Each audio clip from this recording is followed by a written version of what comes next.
Martin Keown. Sanchez has got to be the biggest mercenary in football. Neil Ashton in The Sun. Alexis Sanchez has sacrificed everything to make this move. Morals, principles, trophies. The guy's allowed to go and play where he wants to play.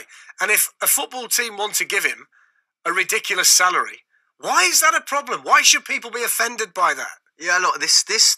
I'd change jobs, Jay. If somebody said to me tomorrow, I'll double your salary. Do you want to come and work for us? I'd say, well, yeah, probably. Because it betters my life. It makes everything better for my family. Now, I know we're talking about astronomical amounts of money, but that's just the fact of the matter. People change jobs and they go to the place which pays them the most 9 times out of 10. Yeah, I suppose my big issue with this whole situation is people are talking like he's going to China and he's kind of sacrificed his whole career of, I don't know, creating some form of legacy and the trophies that he's won, whether it be at Manchester United or Manchester City, whatever you kind of want to talk about. He's staying within one of the greatest leagues in the world and going to, possible, looks like he's going to be going to one of, and as you said, could create an argument for of the biggest teams in the world. They might sign him this year, Jay, and win the Champions League because he can play in it. Well, look, we don't know exactly what's going to happen there, but I think to be using words like he's a mercenary and he's sacrificed everything, like morals and principles and trophies, by the way, when you're talking about going to a club like Manchester United, I think it goes a little bit beyond insulting, to be honest with you, not only to Sanchez, but to Manchester United. I mean, what is your thought process about Manchester United? They're saying that you're sacrificing that to go to this.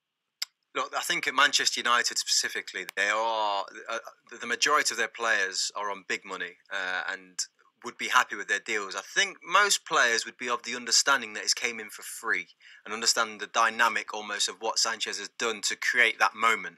Whereas if Manchester United may have bought you back, Tom, for example, they might have gone, right, let's get him back for 40, 50 million. That doesn't allow you. Well, you come on the show. I'm joking. That doesn't then allow you to have that conversation, does it? Because Manchester United come straight back and go, well, actually, we've invested 50 million quid into you. We're paying you good wages, so it's all relative. We got Alexis for free, which is why he has the ability to command that. And will those players then accept that? Will they go, okay then? I know what you're saying. It's a fine balance, and at some point, does it not work again? Well, who's the highest paid? Is it Pogba? You'd think so. Yeah, so Zlatan must be right up there too. Well, Zlatan came in for free as well, didn't he? Yeah. So I'm guessing, those are the two people really I think that could probably go in there and have any type of conversation. Apart from that, I don't think anyone can anyway. We're dealing with there's a lot of younger players that within that side. Who's really that senior in that Manchester United team anymore that can really go to the top and go, hang on a minute, I am pulling up trees here. I'm a senior player. You're about to give this guy close to £500,000 a week. What about me? Who can do that? I can't think of one. No, I can't. Maybe David De Gea is about the only one. Yeah. Well, they're talking about a deal for him now, aren't they? Which he's probably sat there thinking this is probably a good time to go in. Because if they're just chucking 500 at Alexis, they're obviously in good spirits. So let me go and get mine while I'm here. Do you take Danny Rose over Luke Shaw? All things being equal. If Shaw's at his best and Rose is at his best, would you still, if you were Manchester United, spend all that money to get Danny Rose? Or would you just stick with Luke Shaw?